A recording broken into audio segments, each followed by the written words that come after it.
Hello everyone, welcome to Olive Board and welcome to the another session of Daily Banking Awareness in 7 minutes. That is your revision session 3. Playlist you can find out and इसके हम already 2 session कर चुके हैं. Playlist का link मैं आपको comments में दे दूंगी. So you can just find out other 2 videos as well. और इस सेशन का जो टाइम है वो है 10 PM. I am telling this again and again because we have recently started a session. So don't get confused. You have 2 session, daily जी in 10 minutes and daily banking awareness. Daily G at 9:30 PM and daily banking awareness at 10 PM. So do subscribe the channel if you haven't subscribed yet and don't forget to hit the bell icon. So पहला question, which bank's digital transactions increased to 67% currently from 60% during pre-COVID period? Pre-COVID period से पहले जो कौन सा bank है जिसका जो digital transaction है वो 67% इंक्रीज हो चुका है, जो करंटली था वो 60% था प्री कोविड पीरियड में.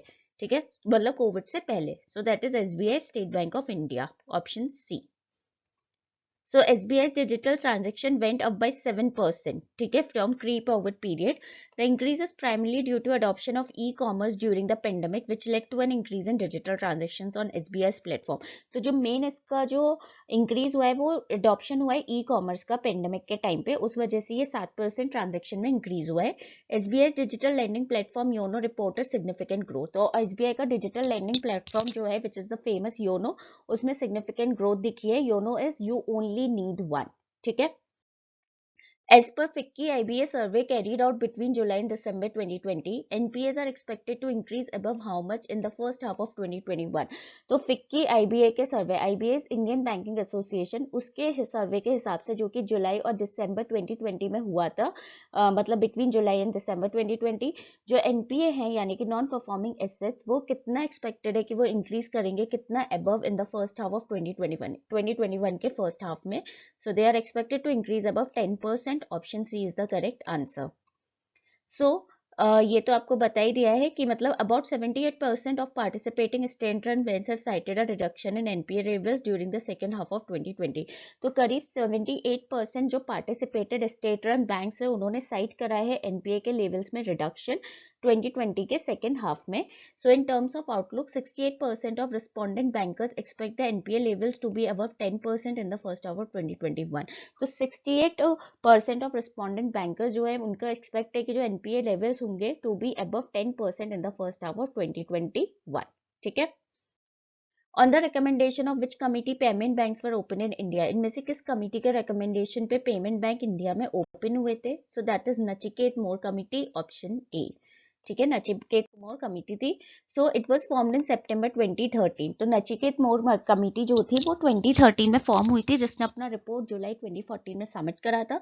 तो इसने 3 बैंक के ओपनिंग के लिए ओपनिंग रेकमेंड की थी, एक तो पेमेंट, एक स्मॉल फाइनेंस और एक होलसेल बैंक, जिसमें से 2 रिकमेंडेशन एक्सेप्ट करे गए, that is payment and small finance bank, जबकि थर्ड को डिसमिस कर दिया आरबीआई ने, यानी कि होलसेल बैंक को.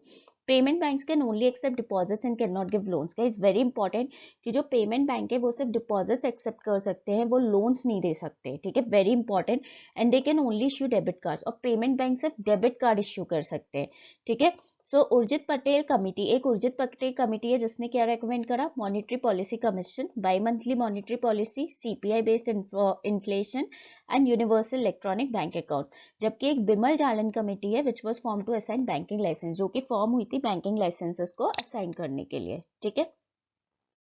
उर्जित पटेल जो है वो एक्स गवर्नर रह चुके हैं आरबीआई के.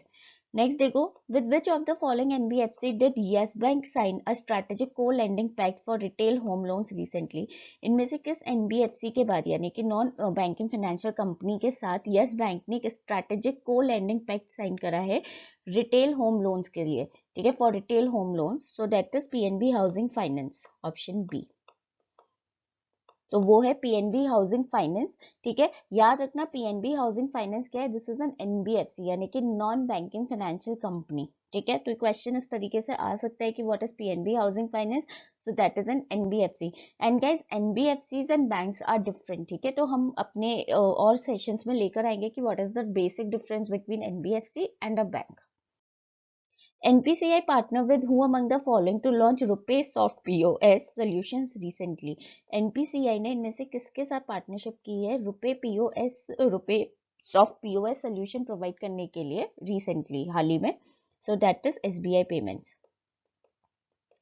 So option D is the correct answer. SBI payments के साथ NPCI इज आपका national payment corporation of India. NPCI होता है national payment corporation of India. NPCI का फुल फॉर्म याद रखना, मुंबई, ठीक है, सॉरी फुल फॉर्म कह रही हूँ, NPCI का हेडक्वार्टर है मुंबई में, ठीक है। और NPCI क्या है, it is a payment arm for all the retail, मतलब एक ये बेसिक आर्म है for all the retail payments in India. तो ये क्वेश्चन आपके लिए आ सकता है कि for all the retail payments कौन सी आर्म है for all the retail payments in India, तो याद रखना that is NPCI, national payment corporation of India with headquarter in Mumbai. Next देखो, NPCI has announced that UPI Auto Pay has now gone live on which platform? NPCI अभी हमने discuss करा था, उसने announce करा है कि जो UPI Auto Pay है वो इनमें से किस प्लेटफॉर्म पे लाइव जा चुका है, ठीक है। So that is none of these, option E, ठीक है। एंड योर आंसर इज गाना। ये सारे आपको पता है साउंड ऐप्स हैं, मतलब सॉन्ग्स के ऐप हैं, Spotify, SoundCloud, Amazon music, YouTube music. So there is one गाना ऐप, ठीक है, आप लोगों में से काफी लोगों ने यूज करा होगा। तो it has announce that UPI auto pay has now gone live on Gaana app, ठीक है। UPI is unified payment interface. Current CEO of India Post Payment Bank is, आपको करंट CEO बताने इंडिया पोस्ट पेमेंट बैंक के, तो वो है J Venkat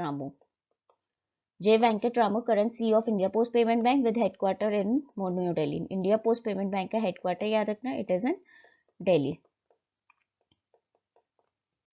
next, who recently join JP Morgan's blockchain payment network, इनमें से किसने JP Morgan के ब्लॉकचेन पेमेंट नेटवर्क को ज्वाइन करा है हाल ही में? सो that is state Bank of India, option A, ठीक है। State Bank of India headquarter Mumbai में। AU स्मॉल फाइनेंस बैंक का हेडक्वार्टर याद रखना जयपुर में। ये मैं इसीलिए बता रही हूँ क्योंकि स्मॉल फाइनेंस बैंक और पेमेंट बैंक का हेडक्वार्टर है इंपॉर्टेंट, तो AU स्मॉल फाइनेंस बैंक का है जयपुर में।